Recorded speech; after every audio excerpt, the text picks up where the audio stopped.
Blood seeped through Grace Barton's tattered sleeve as she stumbled through the doorway of Dr. Whitman's office in Benton, Arkansas, her vision blurring from the pain and blood loss that threatened to bring her to her knees. "Please," she gasped, clutching her wounded arm to her chest while reaching out with her good hand to steady herself against the doorframe. "I've been shot."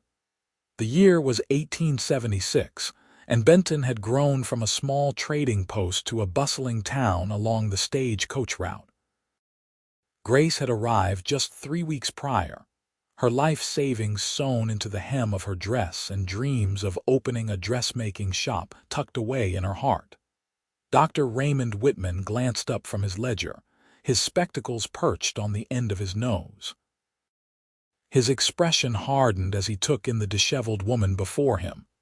"Miss, this is a medical practice, not a charity house," he said, his voice cold and clinical. "Treatment requires payment." "I was robbed," Grace explained, her voice trembling. "Everything I had was in my reticule. They took it all after they shot me." She winced as another wave of pain coursed through her arm. The doctor remained unmoved. "I cannot operate a business by providing free services. Perhaps the sheriff's office can assist you." He returned his attention to his ledger, dismissing her with a wave of his hand. Grace felt the room spinning around her. The journey from the stage-coach station had drained what little strength she had left. Black spots danced across her vision as she swayed precariously. "She's about to faint." A deep voice called from behind her. Strong arms caught Grace just as her knees buckled. The last thing she remembered before darkness claimed her was the scent of leather and pine, and concerned blue eyes looking down at her. Ethan Thornton had witnessed the exchange from the doorway. A cattle rancher who had come to town for supplies, he'd been passing the doctor's office when he'd spotted the wounded woman stumbling inside. He'd heard the doctor's callous dismissal and had stepped forward just in time to catch her as she collapsed. "For God's sake, Whitman," Ethan growled, cradling the unconscious woman against his chest. "You took an oath to help people." Dr. Whitman sniffed indignantly. "And I have bills to pay, Mr. Thornton. Running a medical practice isn't free. How much?" Ethan demanded, shifting Grace in his arms to reach for his wallet. $5 for the consultation, more depending on what treatment she needs. Ethan's jaw clenched. $5 was highway robbery, and they both knew it. "Fine," he said, placing the money on the counter with his free hand. "Now help her." Dr. Whitman pocketed the money but made no move to assist. "I'm afraid I'm closing for lunch.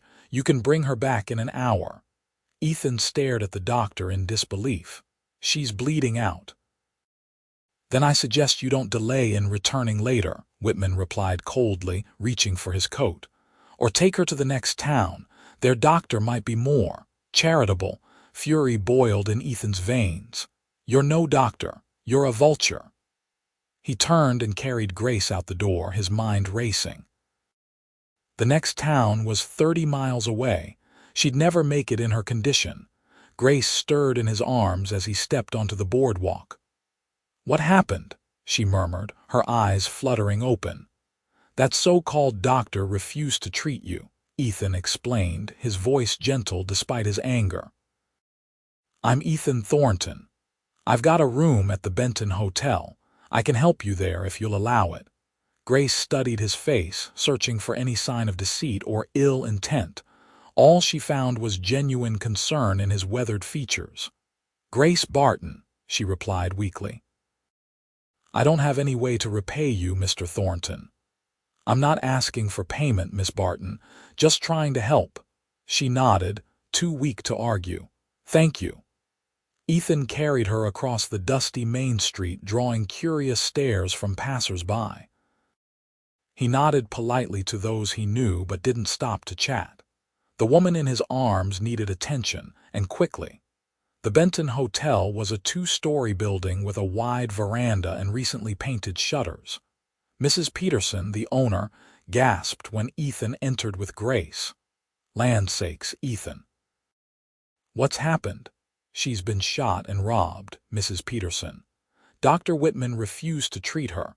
I need hot water, clean cloths, and whiskey brought to my room if you'd be so kind." Mrs. Peterson's eyes narrowed at the mention of Dr. Whitman. "That man's a disgrace to his profession." "I'll bring everything up right away, and I'll fetch my sewing kit too. Bullet wounds often need stitching." "Thank you, Mrs. Peterson." Ethan carried Grace up the narrow staircase to his room on the second floor. It was a simple space with a bed, washstand, and small table with 2 chairs, but it was clean and private.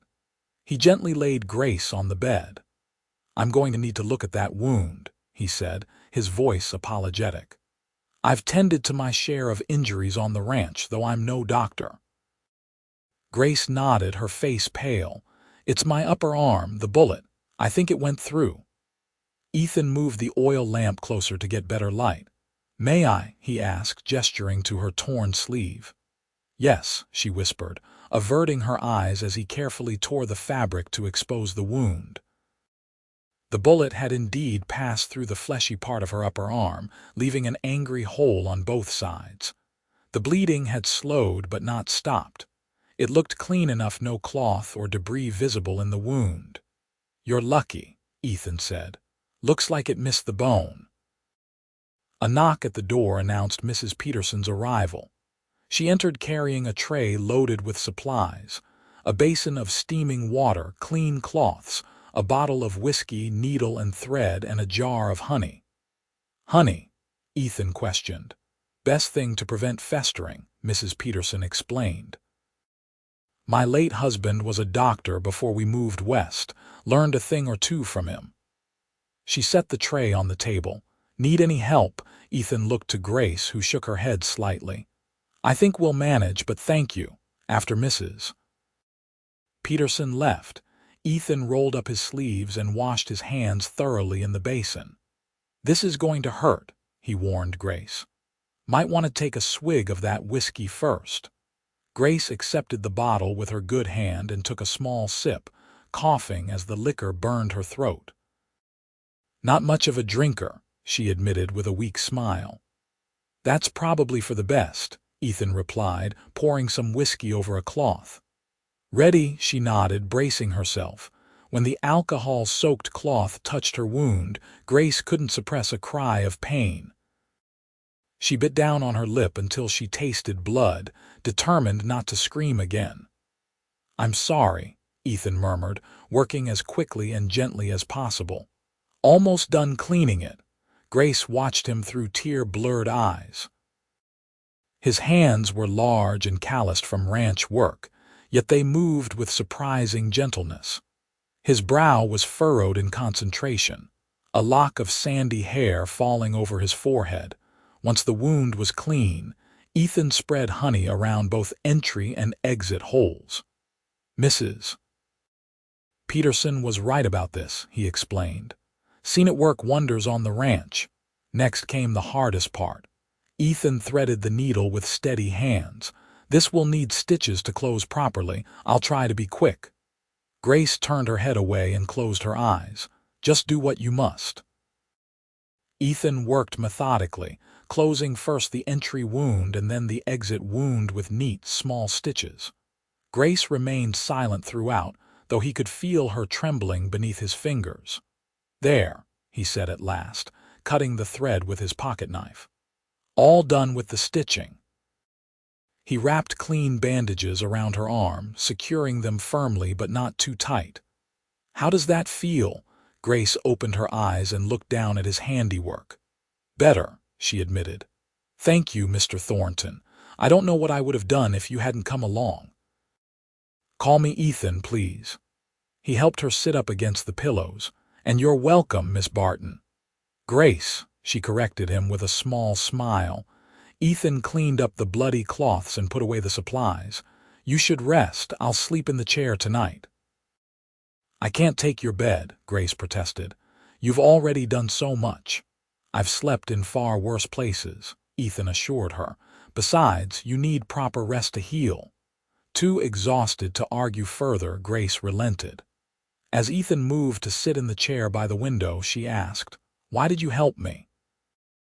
"You don't know me." Ethan considered her question.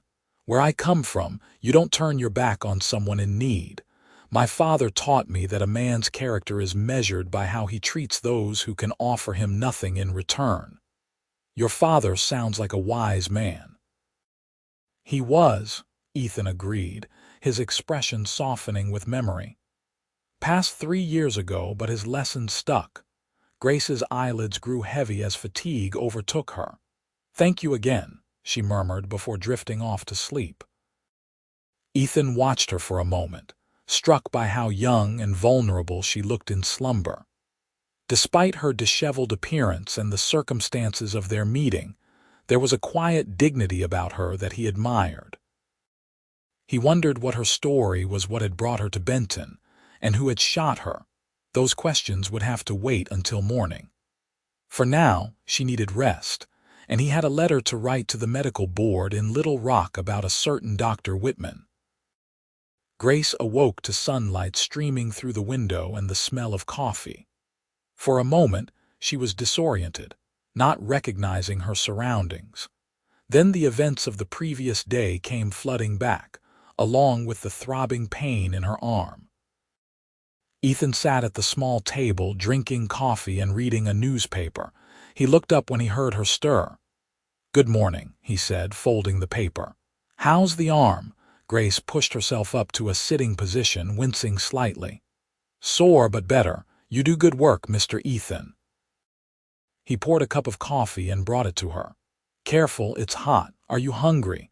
Mrs. Peterson is making breakfast downstairs." "Starving, actually," Grace admitted, accepting the coffee gratefully. "I haven't eaten since yesterday morning. I'll go fetch us some food." "Will you be all right for a few minutes?" Grace nodded, and Ethan left the room. She took the opportunity to assess her situation. Her dress was torn and blood-stained, her hair a tangled mess. She had no money, no possessions beyond what she wore, and she was in the hotel room of a man she'd met only yesterday. Yet somehow she wasn't afraid. There was something about Ethan Thornton that inspired trust. He returned shortly with a tray laden with eggs, bacon, biscuits, and gravy.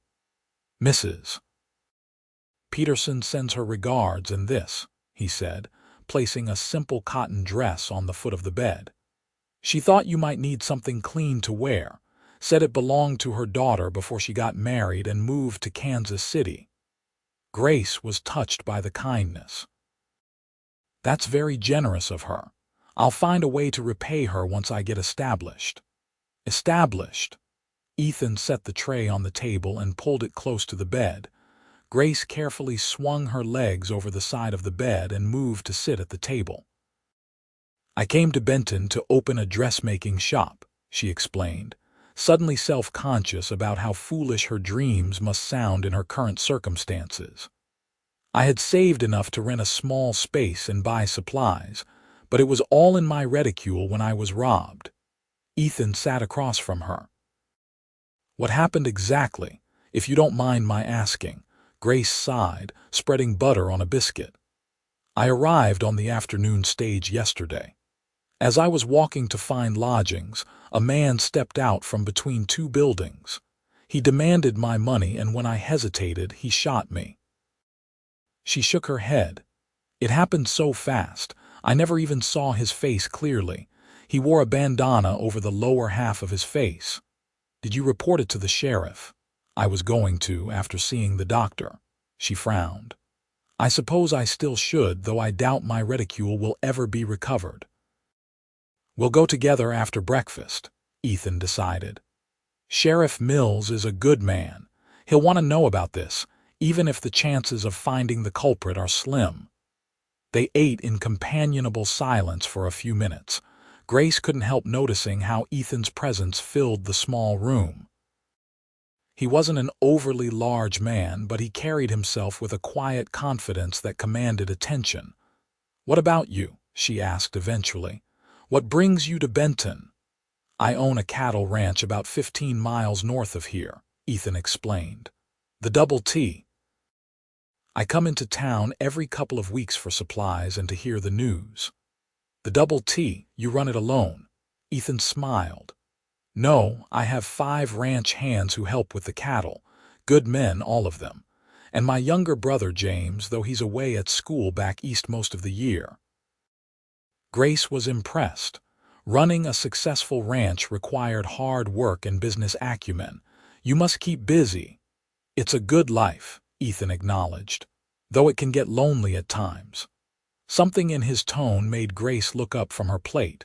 Their eyes met, and for a moment neither spoke. There was an unexpected connection between them, a mutual recognition that surprised them both. Ethan cleared his throat and stood, breaking the moment. I'll step out so you can change into that dress. Then we'll go see Sheriff Mills. After he left, Grace carefully removed her ruined dress, mindful of her injured arm. The clean cotton dress was simple but well made, with small blue flowers printed on a cream background. It was a bit large, but Grace managed to fasten the buttons with one hand and used a ribbon from her old dress as a belt to cinch the waist. She splashed water on her face from the basin and did her best to tame her hair with her fingers. There was no mirror, but she hoped she looked presentable enough to venture out in public. When Ethan returned, he stared at her for a moment before saying, "You look nice." Grace felt a blush creep into her cheeks. "Thank you. Shall we go see the sheriff now?" The sheriff's office was a small building next to the jail on the east end of Main Street. Sheriff Thomas Mills was a man in his 50s with graying hair and a bushy mustache. He listened attentively as Grace recounted the robbery and shooting. "And where exactly did this happen, Miss Barton?" he asked, making notes in a ledger. "On Pine Street between the Mercantile and the feed store. There's an alley there." Sheriff Mills nodded. "A perfect spot for an ambush. Too many shadows, not enough foot traffic." He stroked his mustache thoughtfully. "We've had a couple other robberies in the past month. Same method, masked man, threatens with a gun. First time he's actually shot someone, though. Any leads?" Ethan asked. "Nothing solid. Could be a drifter passing through, could be someone local fallen on hard times." Mills closed his ledger. "I'll keep an eye out, Miss Barton, but I won't lie to you. Without a good description or witnesses, chances of recovering your belongings are slim." "I understand," Grace said, trying to hide her disappointment. "I appreciate your honesty, Sheriff." As they left the sheriff's office, Ethan asked, "What will you do now?" Grace squared her shoulders. "Find work, save up again, start over. I didn't come all the way from St. Louis to give up at the first setback." Ethan admired her determination. "What kind of dressmaking do you do?" "Everything from everyday wear to wedding gowns," Grace explained, her eyes lighting up as she spoke about her craft. "I apprenticed with Madame Fournier for 5 years.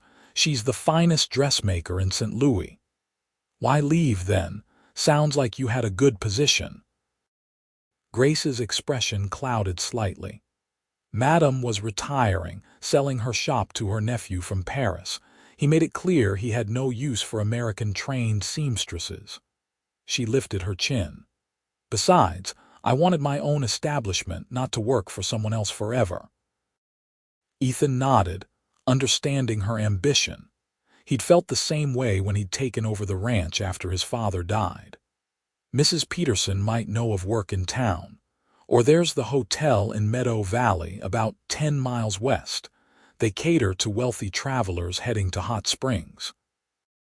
"I'll inquire with Mrs. Peterson first," Grace decided. "And I should find more permanent lodgings. I can't impose on your room indefinitely." "About that," Ethan began hesitantly, "I have a proposition for you." Grace looked at him warily. "Not that kind of proposition," he hastened to add, his cheeks reddening. "I'm looking for someone to help at the ranch. My housekeeper, Mrs. Cranston, left last month to care for her ailing sister in Missouri. The place is, Well, it's getting rather disorganized. You want me to be your housekeeper, Grace clarified. Just temporarily, Ethan assured her. Until you save enough to start your shop, room and board plus wages. And there'd be plenty of opportunity for sewing work too. The hands are always needing repairs, and I've got curtains that haven't been replaced since my mother died 10 years ago. Grace considered the offer. It would solve her immediate problems of shelter and income. The ranch was close enough to town that she could come in regularly to look for a shop location, and something about Ethan made her feel safe. I accept, she said, on a trial basis. If it doesn't work out, no hard feelings. Ethan grinned, clearly pleased. Fair enough. We can leave tomorrow morning if that suits you. I need to finish my supply run today. That would be fine, Grace agreed. I should help Mrs. Peterson with chores to thank her for the dress. Meet me for supper at the hotel dining room, Ethan suggested. 6 o'clock. I'll be there. As Ethan walked away toward the mercantile, Grace couldn't help watching him go. There was something about the way he moved, confident yet unassuming, that caught her eye. She reminded herself firmly that this was a business arrangement, nothing more. Romance had no place in her plans right now. Still, as she turned to head back to the hotel, she couldn't quite suppress a small smile. The Double T Ranch exceeded Grace's expectations. As they crested a hill the next morning after a 2-hour journey by wagon, the property spread out before them like a painting. A large 2-story house built of sturdy logs stood in a clearing, surrounded by several outbuildings. Beyond them, fenced pastures stretched to the horizon, dotted with cattle. A stream wound through the property, lined with cottonwood trees that provided welcome shade. "It's beautiful," Grace breathed. Ethan looked pleased by her reaction. "My father chose this land carefully. Good water, good grass, natural boundaries on 3 sides. Pride was evident in his voice. We run about 500 head of cattle now, plus horses and some chickens for eggs." As they approached the house, a dog came bounding out to greet them, followed by a ranch hand. "That's Blue," Ethan explained as the dog circled the wagon, barking excitedly. "And that's Miguel Sanchez, my foreman." Miguel tipped his hat to Grace as Ethan pulled the wagon to a stop. "Welcome back, boss, madam." His expression was curious but polite. "Miguel, this is Miss Grace Barton. She'll be taking over as housekeeper for a while." Ethan jumped down from the wagon and came around to help Grace descend. "Grace, Miguel has been with the ranch since my father's time. No one knows this land better." "Pleased to meet you, Mr. Sanchez," Grace said. "Likewise, Miss Barton." Miguel turned to Ethan. "Everything's quiet. Davis and Johnson took the north herd to the upper pasture yesterday like you asked. Cooper's fixing the fence in the east section with young Billy." "Good. Any problems while I was gone?" "Nothing worth mentioning." Miguel glanced at Grace's bandaged arm, visible beneath her shawl, but didn't comment on it. Ethan nodded. "I'll get Miss Barton settled, then come find you to discuss next week's plans." Miguel touched his hat again and headed toward one of the outbuildings. Blue, after receiving a pat from Ethan, trotted after him. "Come on," Ethan said to Grace. "Let me show you the house." The interior of the ranch house was spacious and sturdy, if a bit dusty and disorganized. The main floor consisted of a large kitchen with a massive hearth, a dining room that could seat at least 12, a comfortable sitting room with bookshelves, and Ethan's office. Upstairs were 4 bedrooms and a small sewing room that had belonged to Ethan's mother. "You can have this room," Ethan said, opening the door to a pleasant bedroom with windows facing east. "It was my mother's. My room is down the hall and the other 2 are guest rooms, though we rarely have visitors besides my brother." Grace stepped inside, touched by the offer. The room was feminine without being fussy, with a quilt-covered bed, a dresser with a mirror, a washstand, and a small writing desk. The wallpaper featured delicate wildflowers, faded but still pretty. "Are you sure?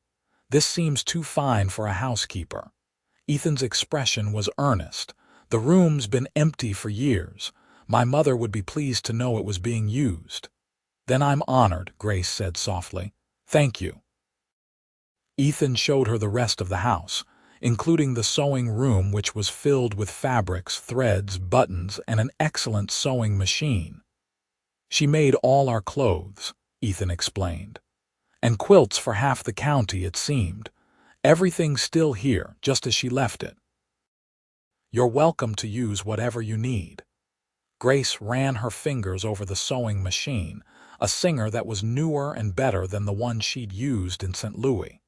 "This is very generous. It should be used, not gathering dust," Ethan said simply. "Now, I should help unload the supplies and check in with Miguel. Make yourself at home. Supper's usually at 6, but with Mrs. Cranston gone, the men have been fending for themselves. They'll be grateful for a proper meal." After Ethan left, Grace explored her new domain more thoroughly. The kitchen was well equipped but needed organizing. The pantry was stocked with basics, and a root cellar accessed through a trapdoor in the floor held vegetables, preserves, and smoked meats. Despite her injured arm, Grace set to work cleaning and preparing for dinner. She found a chicken that needed to be used and set it to boil for a stew, adding vegetables and herbs from the garden she'd spotted outside the kitchen door. She made biscuits and apple cobbler for dessert, working carefully to avoid straining her wound. By 6 o'clock, the kitchen was filled with the aroma of good food, and the table was set for 7: Ethan, the 5 ranch hands, and herself. Grace had changed into a clean dress and pinned up her hair as best she could with one hand. The men filed in as Ethan rang the dinner bell. They cleaned up admirably, Grace noted, with wet hair and fresh shirts. They introduced themselves politely. Miguel the foreman, Davis, a tall, quiet man with a graying beard; Johnson, red-haired and freckled despite his weathered skin; Cooper, a former slave who'd come west after the war; and young Billy, who couldn't be more than 19 and blushed furiously whenever Grace looked his way. "Miss Barton was shot during a robbery in town," Ethan explained as they sat down to eat. "Dr. Whitman refused to treat her, so I helped patch her up." "That Whitman's a disgrace," Davis growled. "Should have been run out of town years ago." "Miss Barton will be taking over household duties while she recovers and saves for her own business," Ethan continued. "I expect everyone to show her the same respect you'd show my own sister." The men nodded solemnly, and Grace felt a wave of gratitude toward Ethan for establishing her position so clearly. "This stew is mighty fine, Miss Barton," Cooper said after his first bite.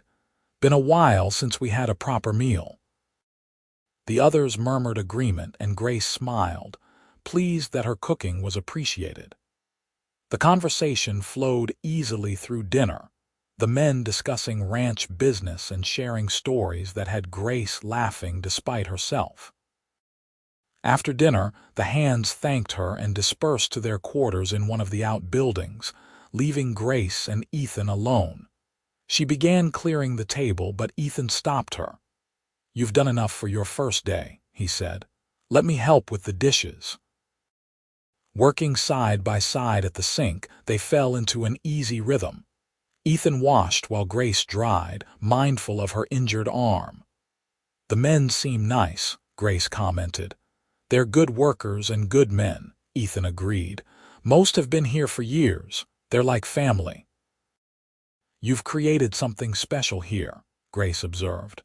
"Not just a successful ranch, but a place where people feel valued." Ethan looked pleased by her assessment. "That's important to me. My father believed in treating workers with respect. Said a man who feels appreciated will give his best effort." Your father sounds like he was very wise. He was. Ethan's expression grew reflective. Would have liked you, I think. He admired people with grit. Grace raised an eyebrow. Is that what I have, grit? Most definitely, Ethan said with a smile. Getting shot, robbed of everything, and still determined to forge ahead. That's grit, Miss Barton.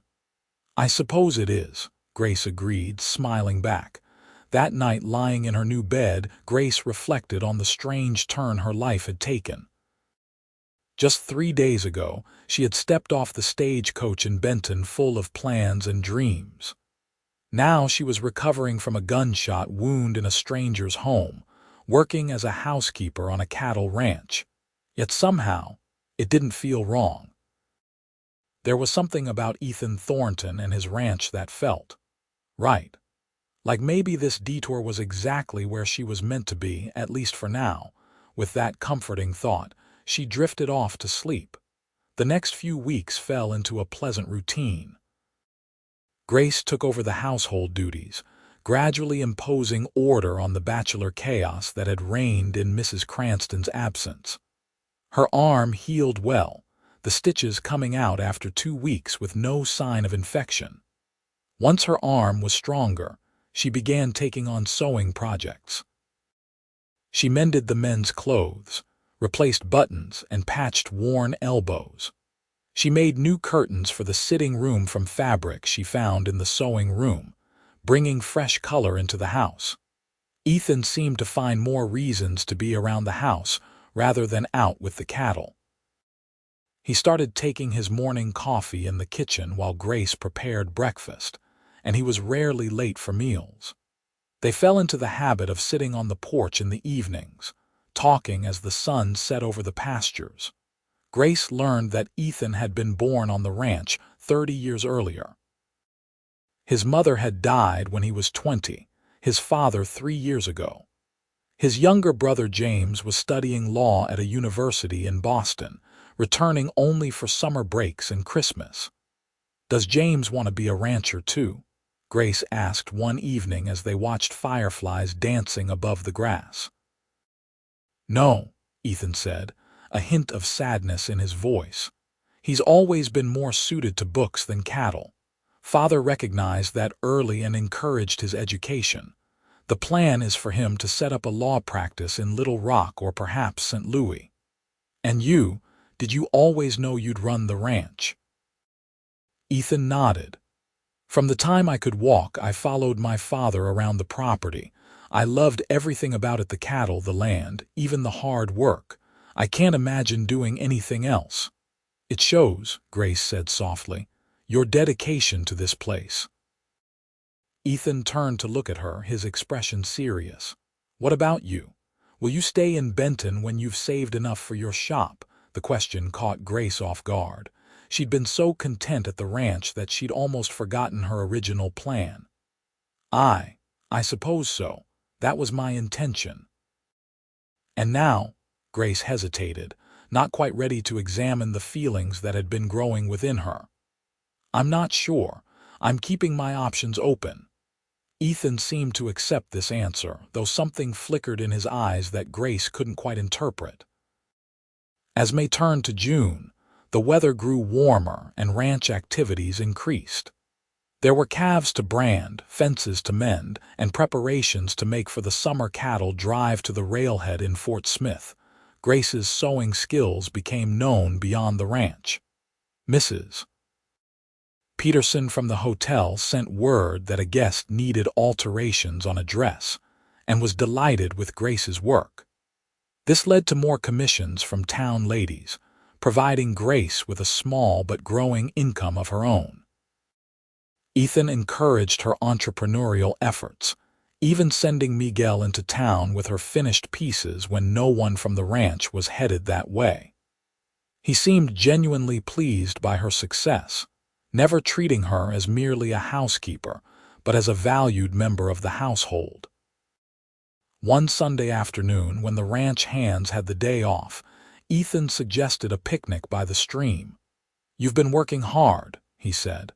A little fresh air and relaxation would do you good. Grace agreed readily. She packed a basket with cold chicken, biscuits, preserves, and a cherry pie she'd baked the day before. Ethan carried the basket and a blanket as they walked through the pasture to a pleasant spot beneath a large cottonwood tree. The day was perfect, warm but not hot, with a gentle breeze rustling the leaves above them. They ate companionably, talking and laughing as they watched the water flow by. After the meal, Ethan leaned back against the tree trunk and picked up a blade of grass, twirling it between his fingers. "I've been meaning to ask," he said casually. "What made you choose Benton? It's not exactly a fashion center." Grace smiled at his phrasing. "No, but it's growing. The stagecoach line brings travelers, and the new railroad spur they're building will bring more. Besides, every woman wants pretty dresses, even on the frontier." "Practical thinking," Ethan acknowledged. "But why not Little Rock or Fort Smith? They're bigger markets. More competition, too," Grace pointed out, "and higher costs for setting up a shop." She plucked a wildflower from beside the blanket and twirled it thoughtfully. "Also, I wanted to start fresh somewhere completely new, make my own way." "Running from something?" Ethan asked perceptively. Grace hesitated. She hadn't spoken of her past to anyone in a long time, but Ethan's direct gaze invited honesty. "Someone," she admitted. "My mother remarried after my father died when I was 16. Her new husband made advances. When I refused him, he made life difficult, claimed I was stealing, lying. My mother chose to believe him." The old pain washed over her briefly. "I left home at 17, found the apprenticeship with Madame Fournier, haven't been back since." Ethan's expression darkened with anger on her behalf. "I'm sorry, Grace. No one should have to leave their home like that." "It worked out for the best," she said with a shrug. "I learned a valuable trade, gained independence, and now I'm here." She smiled, looking around at the beautiful landscape, "which isn't such a bad place to be."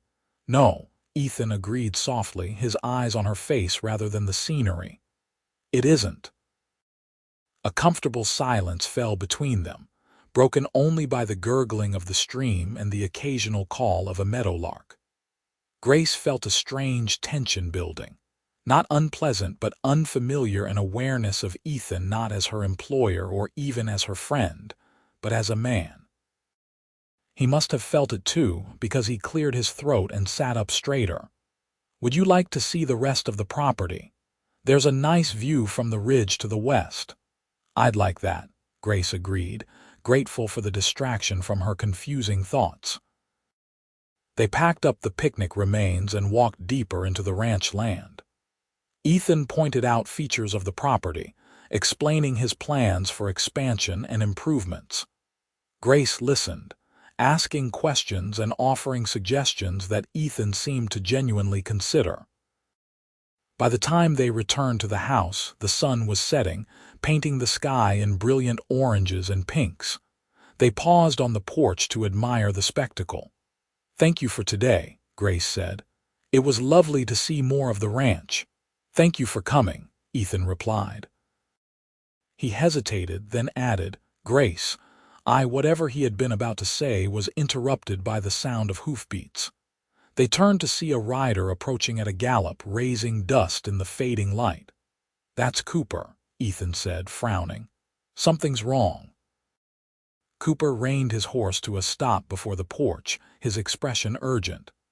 "Boss, there's trouble. Rustlers hit the north pasture. They've taken at least 30 head, maybe more."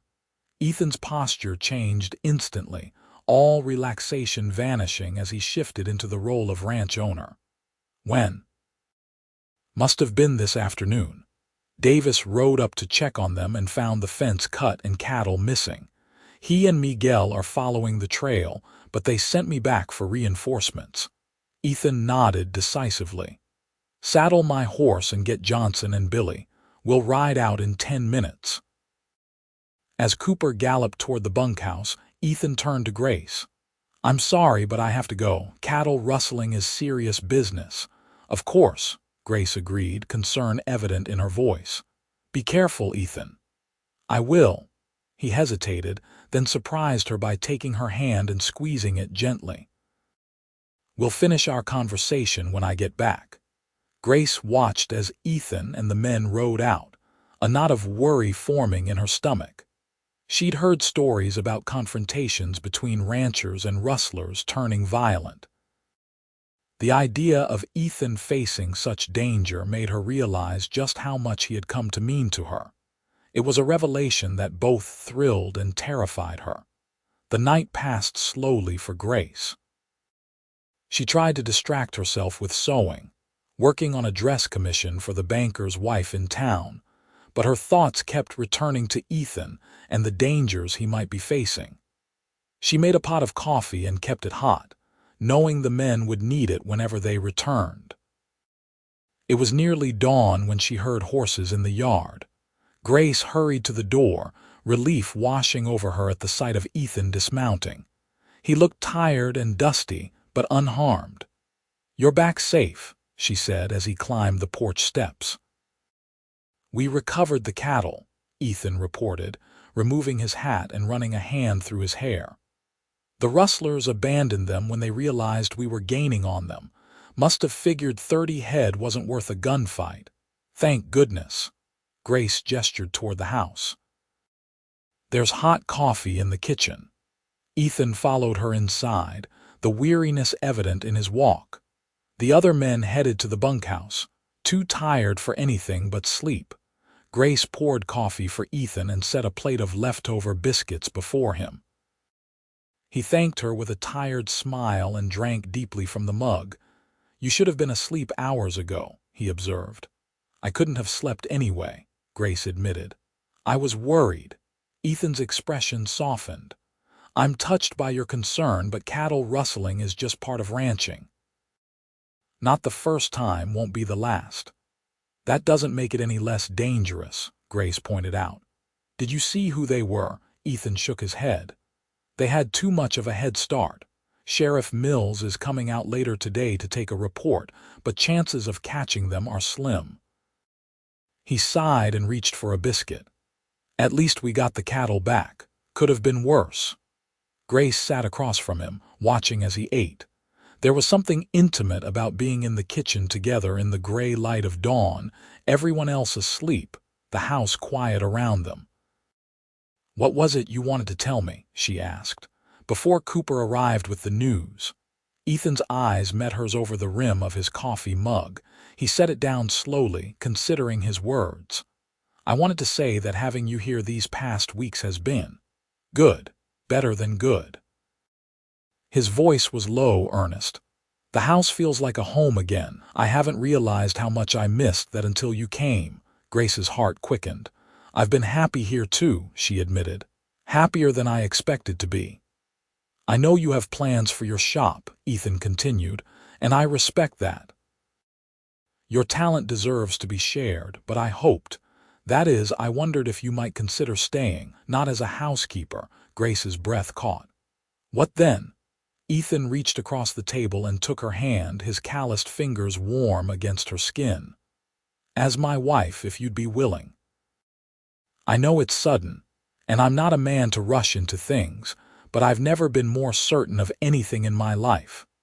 The directness of his proposal took Grace by surprise, though perhaps it shouldn't have. Ethan was not a man to play games or speak in riddles. Still, she hesitated, torn between the growing feelings she couldn't deny and the independence she had fought so hard to achieve. "I don't know what to say," she admitted. "I care for you, Ethan, more than I thought possible in such a short time, but marriage is a serious step." "It is," Ethan agreed, "and I don't expect an immediate answer. Take time to think about it. Just know that my feelings won't change." He stood, fatigue finally overtaking him. "I should get some sleep before the sheriff arrives. Thank you for waiting up." Before he left the kitchen, he paused beside her chair and bent to place a gentle kiss on her forehead. "Whatever you decide, Grace, know that you'll always have a place here if you want it." After he went upstairs, Grace remained at the table, her thoughts in turmoil. Marriage had never been part of her plans. Her experiences with her stepfather had left her wary of putting herself under a man's control. Yet Ethan had never tried to control her, quite the opposite. He had supported her independence, encouraged her sewing business, treated her as an equal.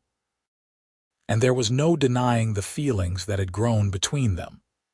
The way her heart lifted when he entered a room, the comfort she found in their conversations, the sense of belonging she felt at the ranch. Could she build a life here, not as an employee but as a partner? Could she trust that Ethan would continue to respect her dreams and ambitions? And what of her plans for a shop? Would she be content to set them aside for marriage and family? These questions followed Grace as she finally went to her own room to rest. She had no answers yet, but as she drifted off to sleep, one certainty remained: her life had changed irrevocably since the day a doctor refused to treat her wounds, and a kind cowboy had stepped in to help. Sheriff Mills arrived mid-afternoon to take Ethan's report about the rustlers. Grace served them coffee in the study, noting the dark circles under Ethan's eyes despite his few hours of sleep. The sheriff promised to send word to neighboring counties to watch for suspicious cattle sales, but as Ethan had predicted, he didn't seem optimistic about catching the culprits. After the sheriff left, Ethan returned to the study to catch up on ranch paperwork. Grace kept busy in the kitchen, preparing a hearty stew for dinner. Her mind continued to circle around Ethan's proposal, weighing options and possibilities. She was so deep in thought that she didn't hear the approaching rider until the horse was in the yard. Looking out the window, she saw a young man dismounting, tall and lean, with features that resembled Ethan's but more refined, less weathered by the sun and elements.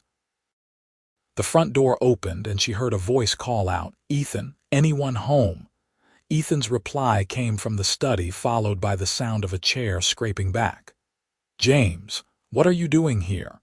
Term doesn't end for another 2 weeks." Grace wiped her hands on her apron and moved toward the hall, curious about Ethan's brother. She arrived just as the two men were embracing. "Got permission to leave early," James was explaining. "Passed all my examinations with top marks." "Never doubted you would," Ethan said proudly, clapping his brother on the shoulder. James looked up and noticed Grace standing in the doorway. His eyebrows rose slightly in surprise. Ethan followed his gaze. "James, I'd like you to meet Miss Grace Barton. She's been keeping house for us since Mrs. Cranston left." "Grace, my brother James." James stepped forward with a charming smile, taking Grace's offered hand and bowing slightly over it. "Miss Barton, it's a pleasure. I hope my brother has been behaving himself in my absence." "He's been a perfect gentleman," Grace assured him, finding James's easy manner likable.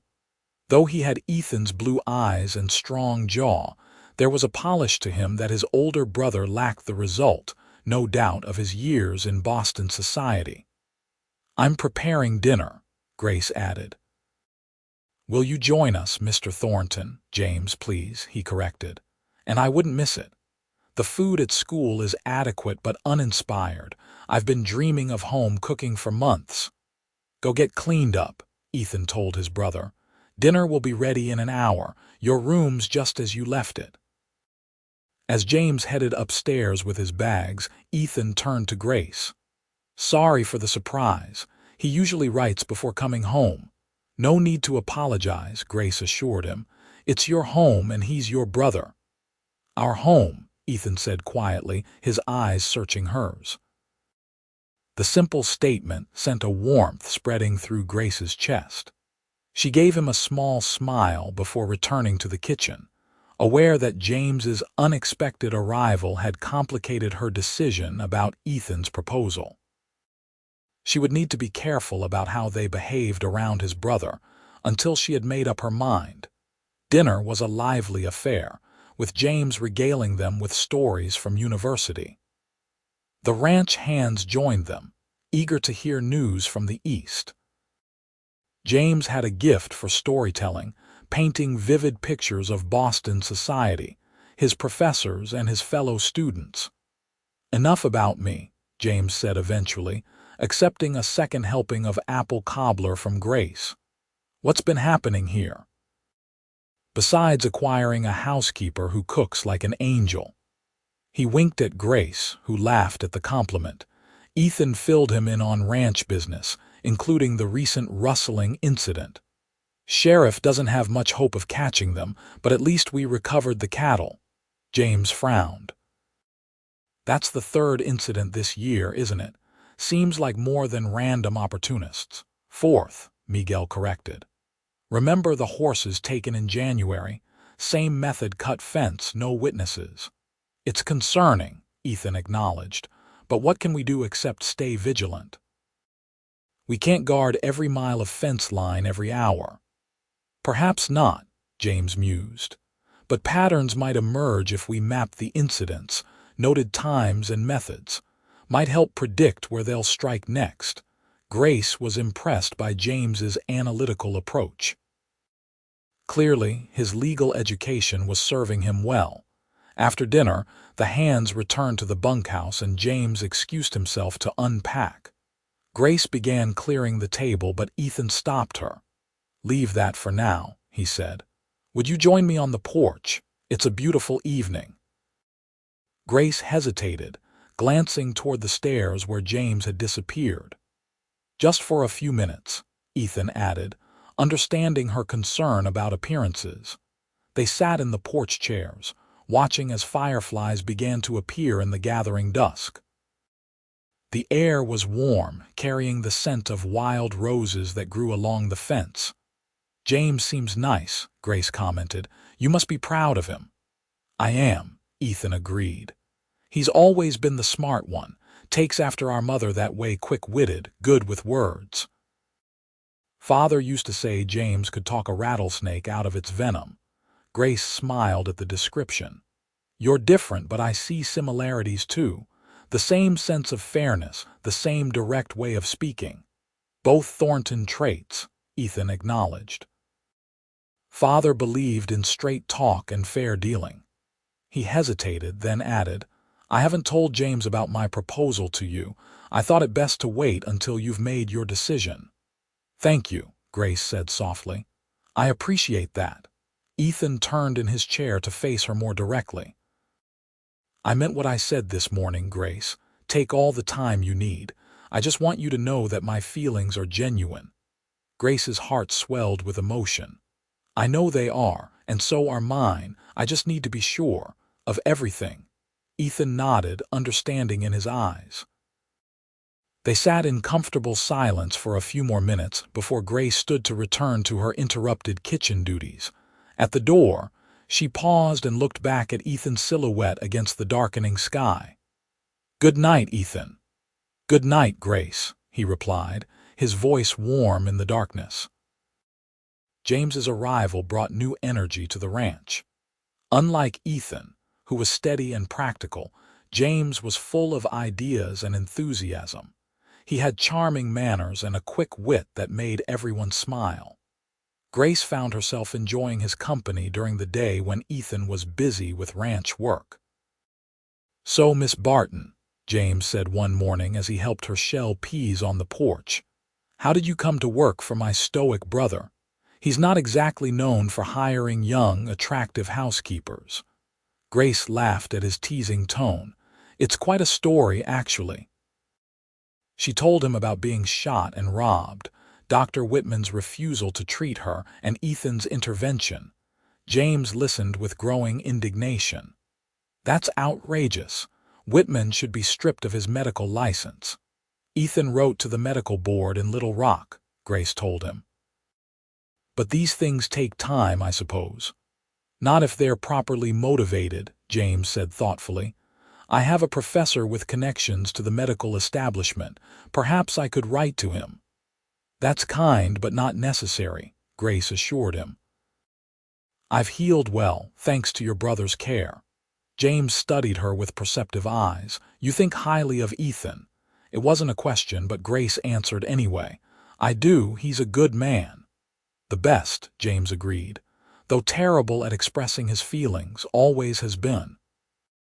Grace felt herself blushing, wondering if James had guessed at the undercurrents between her and his brother. She changed the subject, asking about his law studies and future plans. As the days passed, Grace found herself growing fond of James as a friend, but her feelings for Ethan only deepened. She observed how the brothers interacted, the easy affection between them, the way Ethan listened carefully to James's ideas even when he didn't agree, the respect they showed each other despite their different personalities and interests. It confirmed what she already knew about Ethan's character.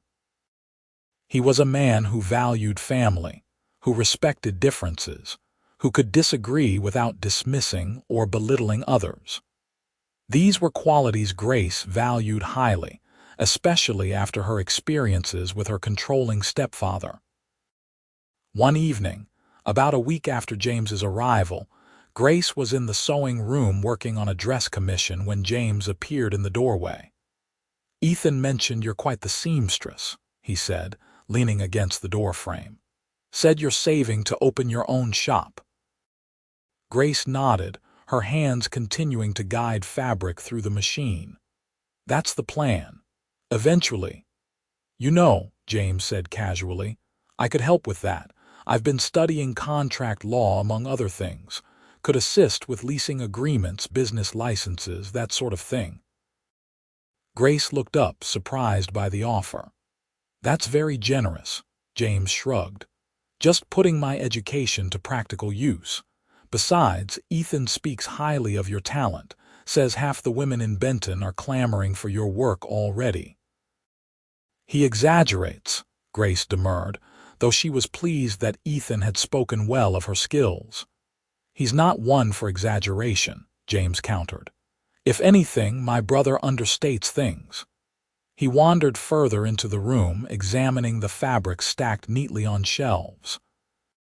Our mother loved sewing, said it was like creating something magical from nothing but thread and cloth. A lovely way to look at it, Grace agreed. I feel the same way. James turned to face her directly. Grace, may I call you Grace? I hope you don't mind my forwardness, but I've noticed how my brother looks at you when he thinks no one is watching. Grace's hands stilled on the fabric. James. And I've noticed how you look at him, James continued. I'm just curious about what's happening between you two. Grace considered deflecting the question but decided on honesty. Your brother has asked me to marry him, she admitted.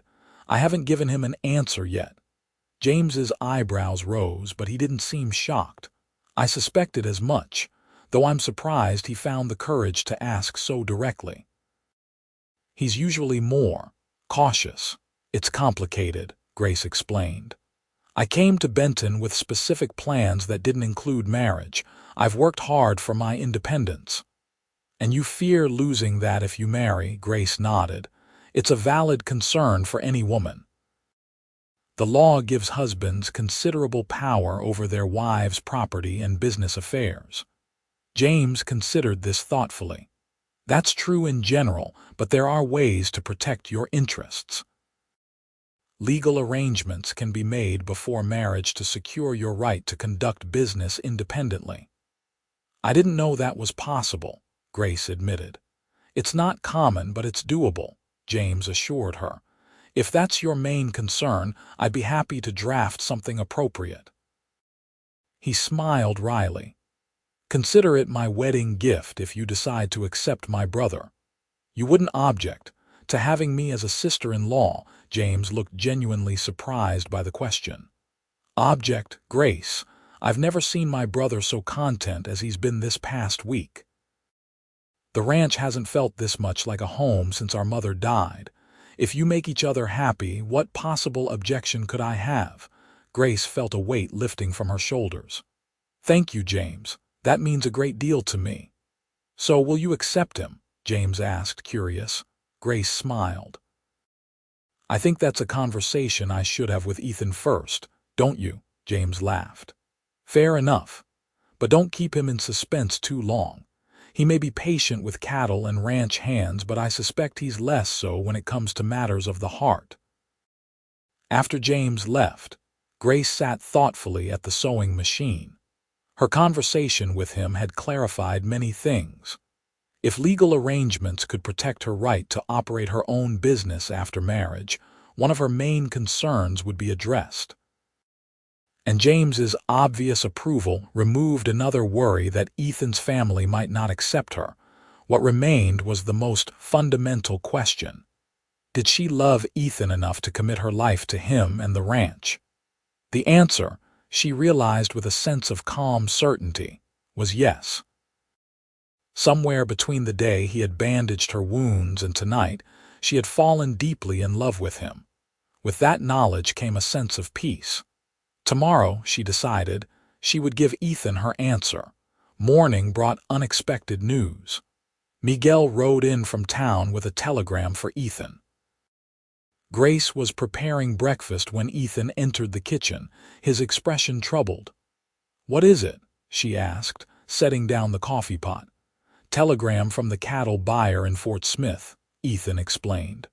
"There's a problem with the contract for next month's drive. I need to go there in person to straighten it out." "When will you leave?" "This afternoon," Ethan said, running a hand through his hair in frustration. "Should only take a few days to resolve, but it can't wait." Grace tried to hide her disappointment. Her decision would have to wait for his return. "I understand, business comes first." Ethan looked at her intently. "Not always," he said quietly. "But this affects the whole ranch, the hands' wages, our operating funds for next season." "Of course," Grace agreed. "Is there anything I can do to help you prepare?" "Just knowing you'll be here when I get back is help enough," Ethan said with a soft smile. The rest of the morning was busy with preparations for Ethan's journey. Grace packed food for the trip while Ethan spoke with Miguel about ranch operations in his absence. James offered to accompany his brother, but Ethan assured him it wasn't necessary. "The ranch needs someone from the family here," Ethan explained. "Besides, you just got home. Enjoy your time before you have to head back east." As Ethan was saddling his horse, Grace brought out the food bundle. They stood beside the corral, a little apart from the others who were busy with their own tasks.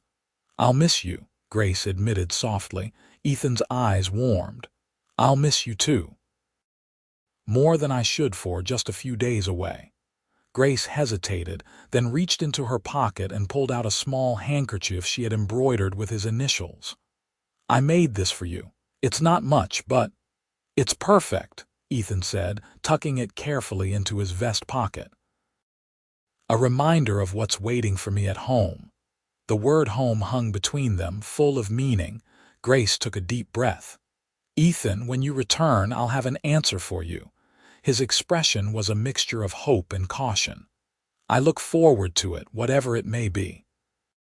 On impulse, Grace stood on tiptoe and kissed his cheek, a brief touch that left them both flushed. "Safe travels." Ethan mounted his horse, tipped his hat to her with a smile, and rode out of the yard.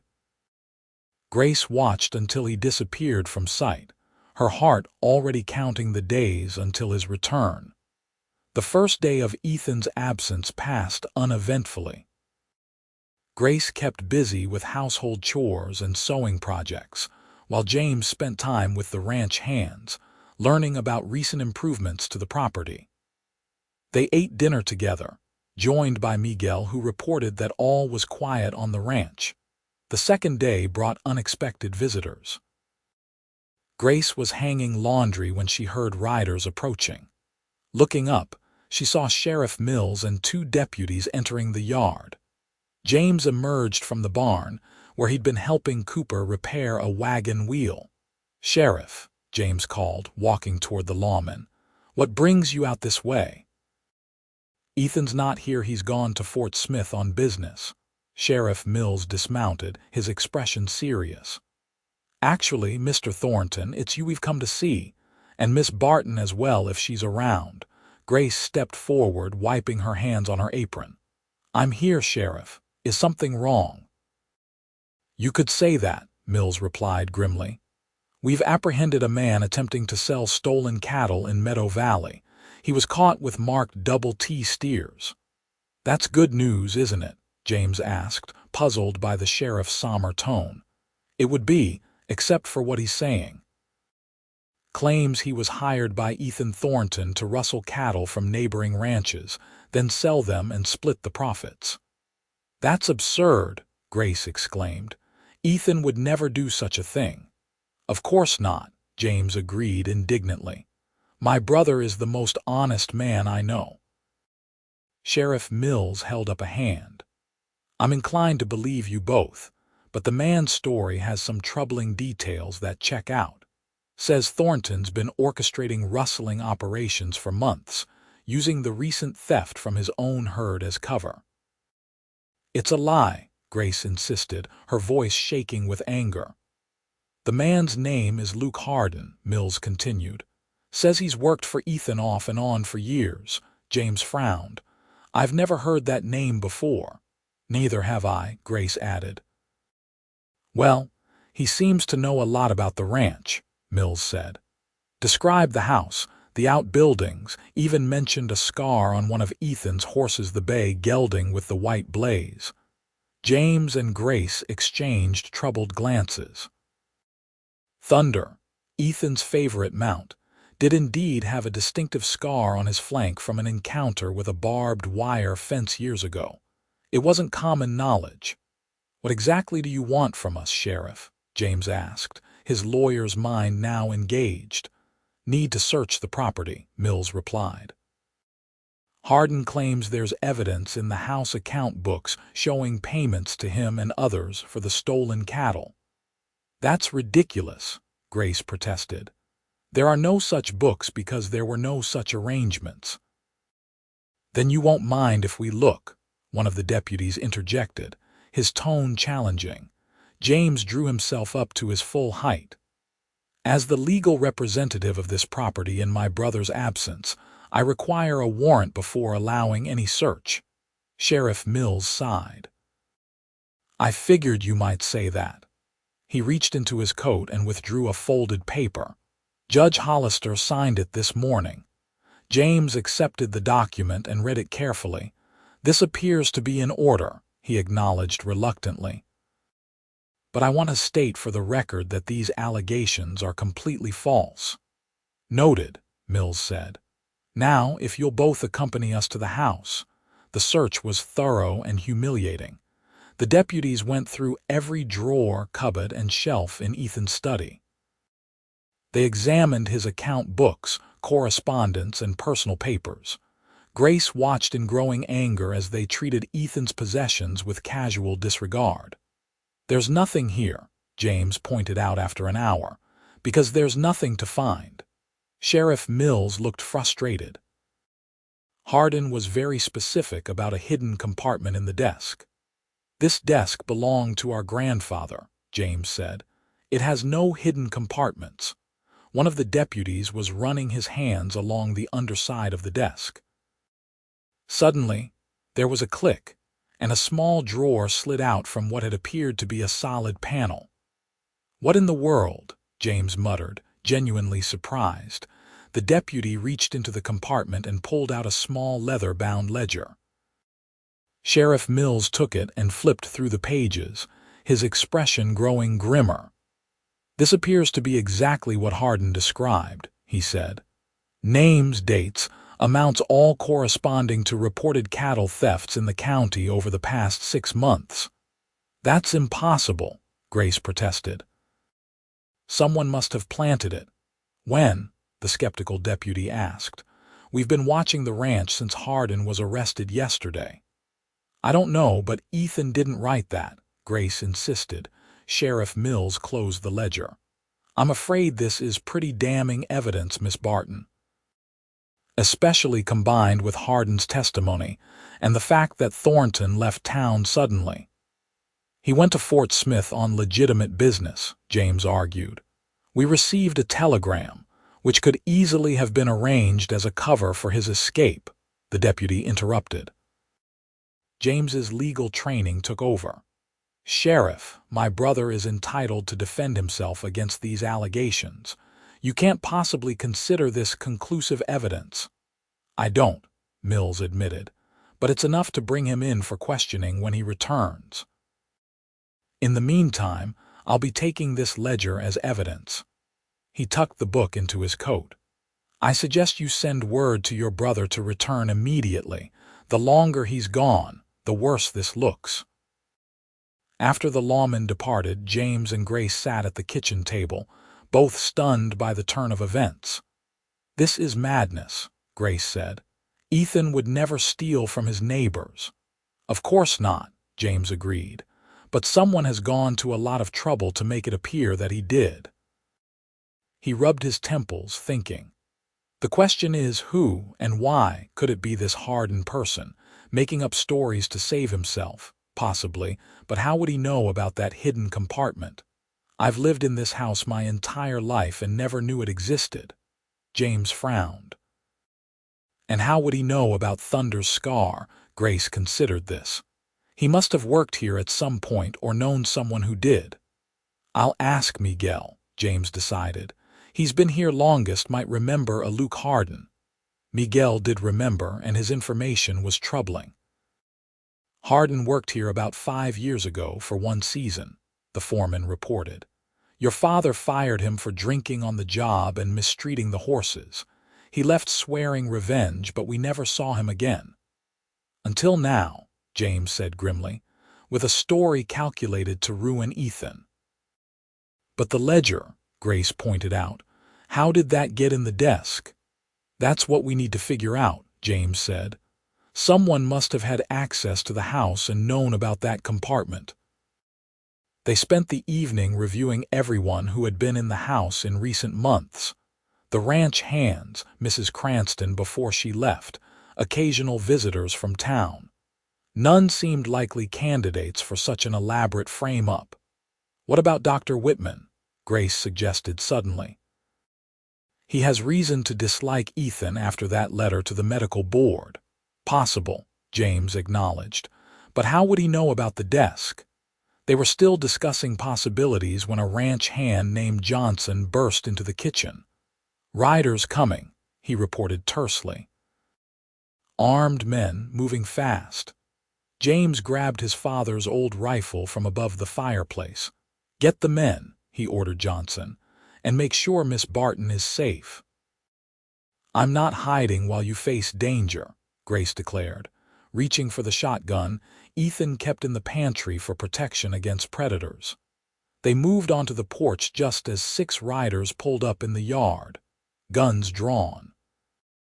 Grace's heart stopped when she recognized the leader, the man who had shot and robbed her in Benton. Well, the man drawled. Look who we have here, the lady with the fancy reticule. He grinned maliciously at Grace. Small world, ain't it? What do you want? James demanded, his rifle aimed steadily. Just some unfinished business with Thornton, the man replied. Where is he? Not here, James said.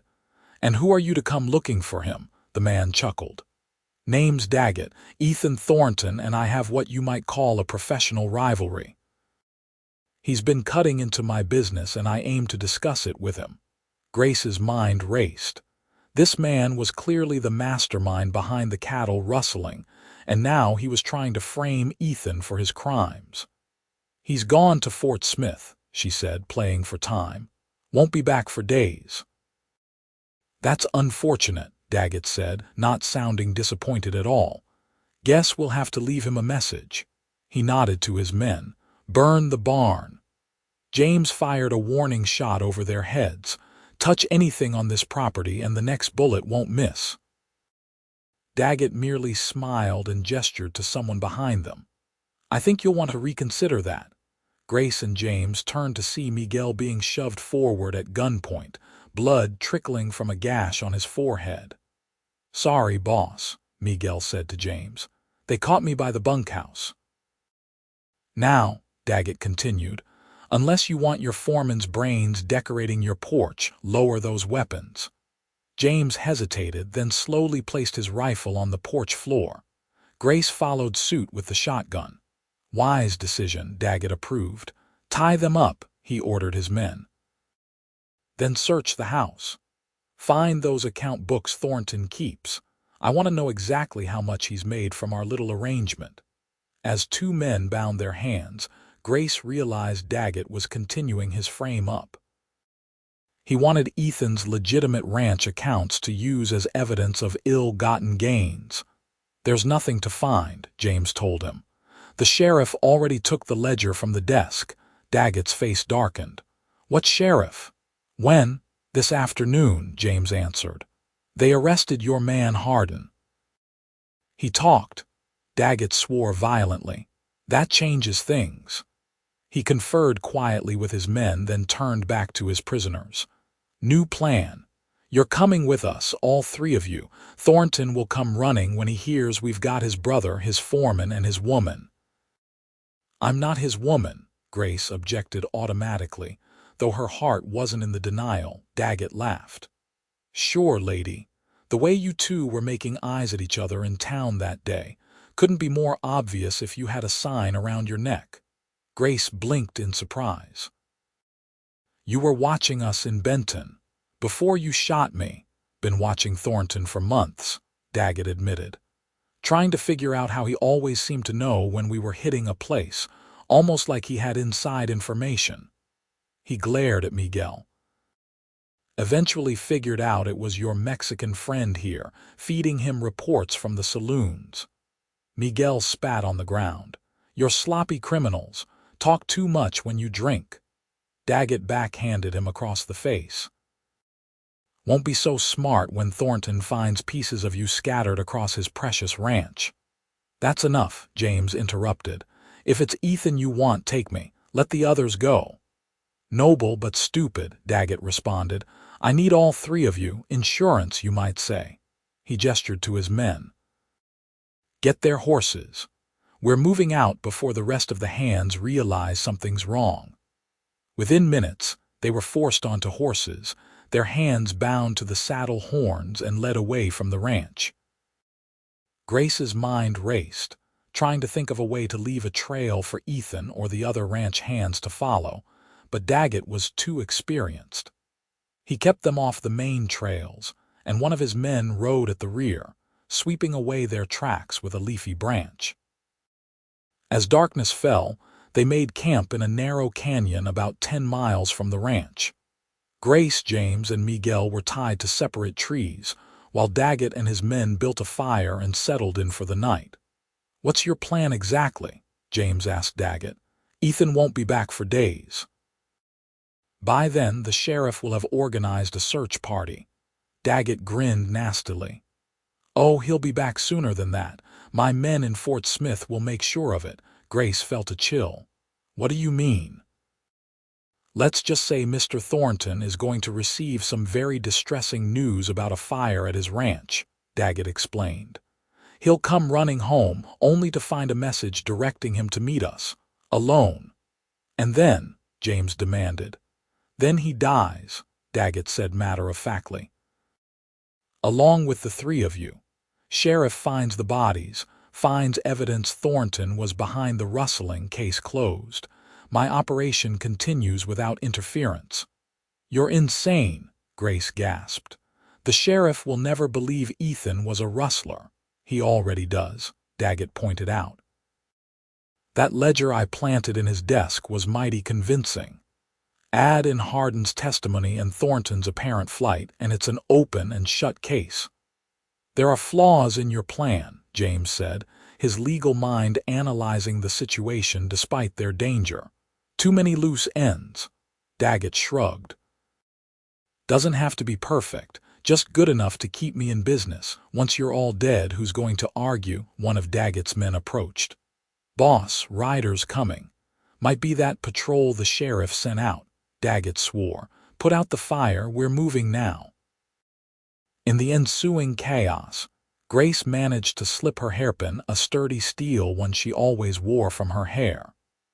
As they were untied from the trees and hustled back onto their horses, she tucked it into her sleeve for later use. They rode through the night, pushing deep into the hill country north of the ranch. By dawn, they had reached an abandoned mine shaft with a crude cabin beside it. Daggett's hideout, Grace realized. They were forced inside the cabin and secured to heavy support beams.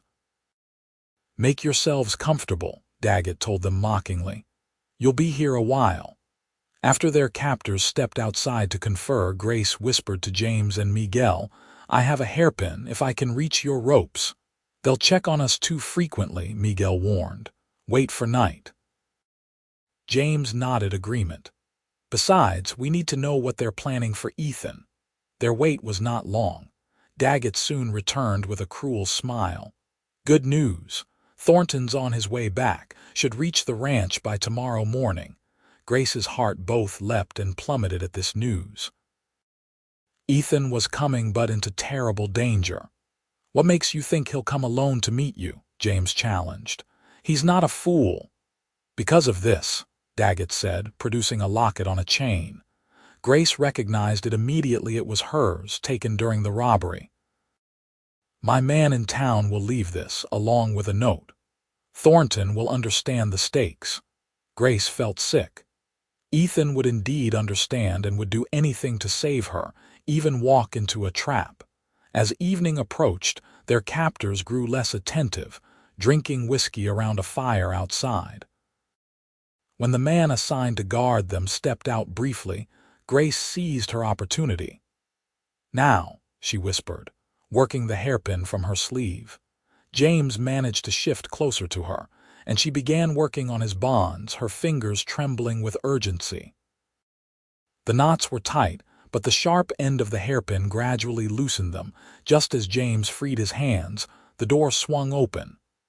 Their guard stood there, swaying slightly from drink but alert enough to see what was happening. "Hey!" he shouted, reaching for his gun.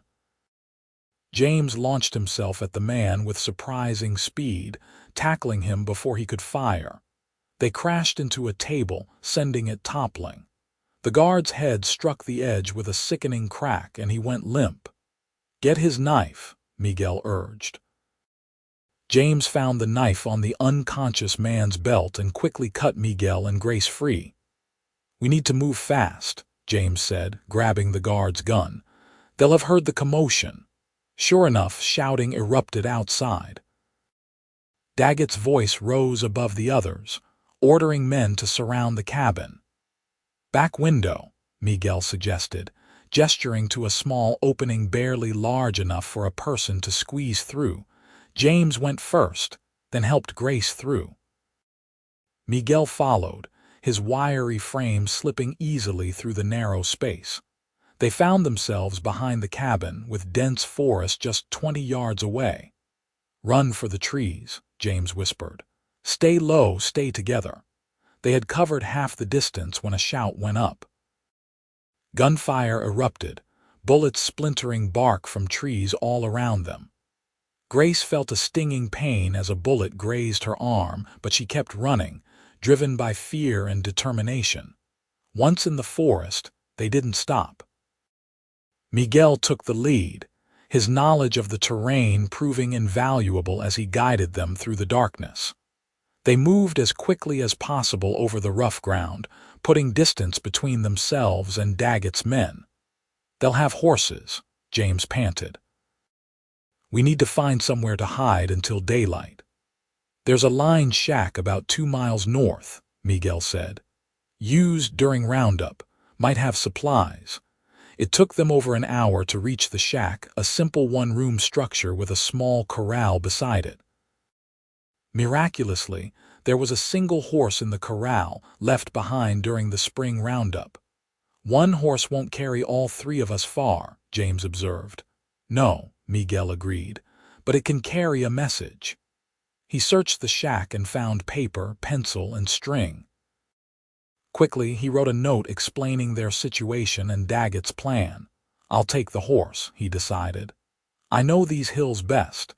You two stay here until help comes." "It's too dangerous," Grace protested. Daggett's men will be searching everywhere. Which is why splitting up makes sense, Miguel countered. They're looking for 3 people together. One rider might slip through. James nodded reluctantly. He's right, Grace. It's our best chance to warn Ethan. After Miguel left, riding hard for the ranch, James and Grace settled in to wait. The shack was bare but offered protection from the elements. James found some jerky and a canteen of stale water which they shared sparingly. Your arm is bleeding, James noticed, gesturing to where the bullet had grazed her. It's just a scratch, Grace assured him, though it stung fiercely. James tore a strip from his shirttail and wrapped it around her arm. Seems like getting shot is becoming a habit for you, he remarked, attempting to lighten the mood. Grace managed a weak smile. Not one I care to continue. They took turns keeping watch through the night. During her shift, Grace found herself thinking about Ethan, his gentle hands tending her wound, his quiet strength, the way his eyes crinkled when he smiled. The thought that she might never see him again, never tell him her decision, was unbearable. Please be careful, she whispered into the darkness. Please don't rush into Daggett's trap. Dawn came with no sign of pursuit. They ate the last of the jerky and decided to start making their way toward the ranch. Moving cautiously, they kept to the cover of the trees, watching for any sign of Daggett's men. They had been walking for about an hour when they heard horses approaching. James pulled Grace behind a large boulder, his hand on the guard's pistol. Might be the search party, he whispered hopefully. Or it could be Daggett. The riders came into view, 4 men, moving at a steady pace. Grace's heart leapt when she recognized the lead rider. Ethan, she called, stepping out from behind the boulder. Ethan reined his horse sharply, his expression transitioning from tense alertness to profound relief when he saw her. He was off his horse in an instant, crossing the distance between them in long strides. Grace, he breathed, pulling her into his arms. Thank God you're safe. She clung to him, suddenly overwhelmed by all they'd been through. How did you find us, Miguel? Ethan explained, still holding her tight. Met him on the road about 10 miles back. He told us everything. James emerged from behind the boulder. Brother, I've never been happier to see you. Ethan reached out to clasp James's shoulder, keeping one arm around Grace. Likewise. Are either of you hurt? Grace took a bullet graze to the arm, but it's minor, James reported. Otherwise, we're just tired and hungry. One of the riders, whom Grace now recognized as Sheriff Mills, dismounted. Miss Barton, Mr. Thornton, I owe you both an apology. Hardin confessed the truth after further questioning. Admitted Daggett paid him to frame Ethan. Apology accepted, Sheriff, James said graciously. But Daggett is still out there and he's dangerous. Not for long, Mills assured them. I've got deputies surrounding his hideout as we speak. He won't escape justice this time. Ethan finally released Grace, though he kept her hand firmly in his. Let's get you both back to the ranch. You need rest and proper food. As they mounted up, Grace riding double with Ethan, her arms wrapped around his waist, she rested her cheek against his back and whispered, I have something to tell you. He glanced over his shoulder, his eyes questioning. Yes, she said simply. My answer is yes. The joy that spread across his face was all the confirmation she needed that she'd made the right decision. The journey back to the ranch was quiet, everyone lost in their own thoughts. Ethan had sent one of the search party ahead with news of their safety, so the remaining ranch hands were waiting in the yard when they arrived, their relief evident. Dr. Whitman was there too, looking distinctly uncomfortable. He approached as Ethan helped Grace down from the horse. Miss Barton, the doctor said, clearing his throat awkwardly. Sheriff Mills informed me of your injury. I've come to offer my services. At no charge. Grace exchanged a glance with Ethan, who raised an eyebrow but remained silent, allowing her to respond as she saw fit. "Thank you, Doctor Whitman," Grace said, her voice cool but not unkind. "But as you can see, it's merely a graze. I believe Mr. Thornton can tend to it adequately as he did before." The doctor's cheeks flushed at the reminder. "Of course, I'll take my leave then." As he turned to go, Grace added, "However, I would appreciate it if you would check on James and Miguel. Their well-being is important to me." Whitman nodded, seemingly grateful for the opportunity to save face. "Certainly. Right away." After he moved off to examine the others, Ethan squeezed Grace's hand. "That was generous of you. People can change," Grace said, "or at least they deserve the chance to try." Later, after everyone had been tended to, fed, and the excitement had died down, Ethan and Grace finally had a moment alone on the porch. The sun was setting, painting the sky in shades of pink and gold. "When Miguel found me on the road and told me what happened," Ethan began, his voice rough with emotion, "I've never been so terrified in my life. The thought of losing you." "You didn't lose me," Grace assured him, taking his hand. "I'm right here."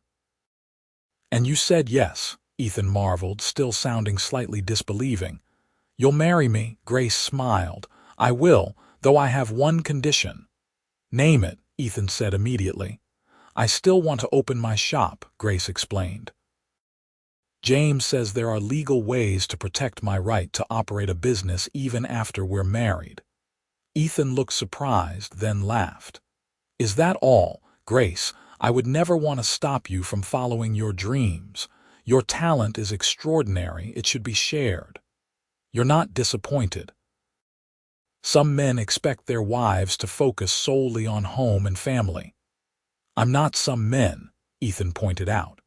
"I fell in love with you exactly as you are, skilled, determined, independent. Why would I want to change that?" Grace felt tears welling in her eyes. "I love you, Ethan Thornton." "And I love you, Grace Barton." He pulled her gently into his arms. "Soon to be Grace Thornton, if you're still agreeable." "Very agreeable," she murmured as his lips met hers in a tender kiss that held all the promise of their future together. 3 months later, on a perfect autumn day, Grace and Ethan were married beneath the cottonwood tree where they had shared their first picnic.